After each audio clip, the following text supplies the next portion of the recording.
आज सुबह 5:30 बजे शिमला बिलासपुर मुख्य हाईवे के साथ लगते विधानसभा क्षेत्र श्री नैना देवी ग्राम पंचायत नमोल और निहार खंड बासला के साथ लगते गांव दक्षीरा में 5 परिवारों का मकान पूरी तरह से मिट्टी में धंस गया और 12 चक्का ट्रक तथा 6 चक्का ट्रक, एक नैनो छोटी कार तथा गौशाला और जमीन के साथ साथ पशु भी मिट्टी में दब गए।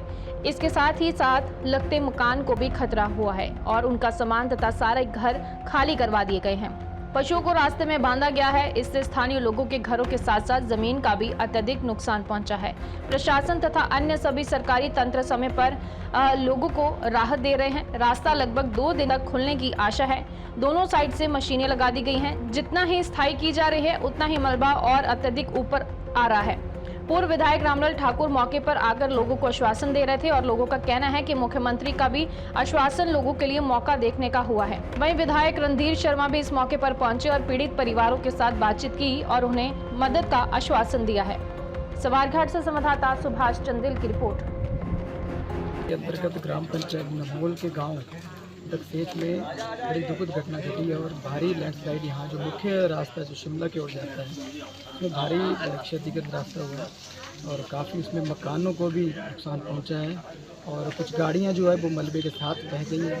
साथ में गौशाला भी ढह गई है, जो उसमें बेजुबान जानवर थे वो भी मलबे में दब गए हैं। काफ़ी नुकसान हुआ है सुबह ही और राहत के लिए प्रशासन सजग है, बिल्कुल सरकार भी सजग है। तुरंत जो है फ़ौरन प्रशासन, विभाग, पुलिस विभाग और प्रशासन, एसडीएम साहब और बाकी तहसीलदार साहब मौके पर आए।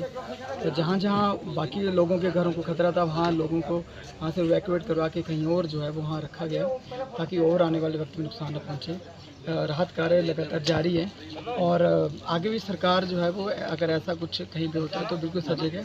बस एहतियात बरतने की ज़रूरत है और जो भी इन पीड़ित परिवारों की सहायता के लिए करने को सरकार करेगी और ताकि आने वाले वक्त में लोगों को राहत मिल सके। हमें सुबह ही पता लगा कि जो हमारे यहाँ पे NH शिमला उस पर बिलासपुर मंडी रोड पे जो हमारे कुछ मकान थे, श्यामलाल, रामपाल और एक और है जो मलबे में दब गए हैं।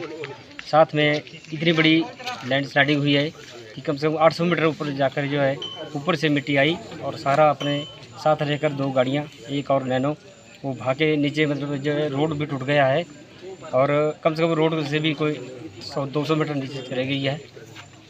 इसके साथ साथ ही हमारे जो नमोल पंचायत के जो हमारे 8-10 परिवार हैं जो जिनको मकानों में खतरा बना हुआ है, सुबह वहाँ प्रशासन आया और कुछ लोगों, स्थानीय पंचायत के प्रतिनिधि, सारे लोग सहयोग करके और प्रशासन की ओर से नायब तहसीलदार और माननीय हमारे श्री रामलाल ठाकुर जी, जिनको पता लगा वो भी मौके पे आए हैं और उन्होंने तुरंत मतलब जो प्रशासन को आदेश देके इस जो आपदा आई है उसमें से करने का आदेश दिया है।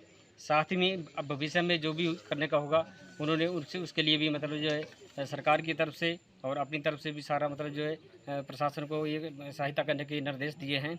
और साथ में हमारी पंचायत के प्रधान और हमारी स्थानीय यहाँ पे कामधेनु की संस्था है, उनके द्वारा भी काफ़ी हमारे यहाँ लोगों को सहयोग, उनका सामान निकालने के लिए चाय पानी का और खाने की सारा हमारी यहाँ व्यवस्था की गई है।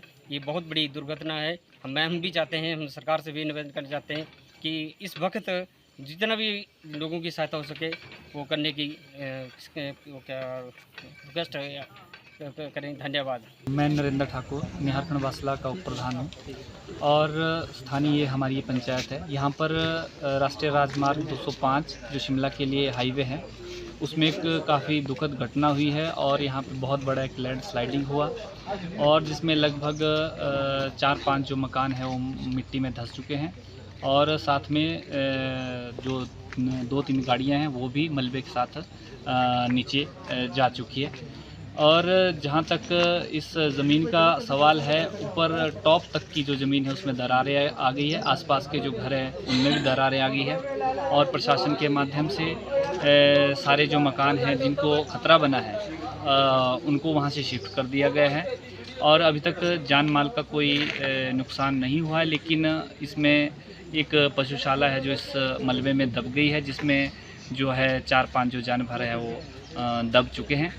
और जहाँ तक इस क्षेत्र की देखने की बात है वो ये है कि ये जो राष्ट्रीय राजमार्ग है लगभग 3-4 दिन तक तो अभी खुलने की संभावना नहीं है और अगर बारिश इस तरह से लगी रही तो यहाँ पे काफ़ी जो है ये खतरा बना हुआ है।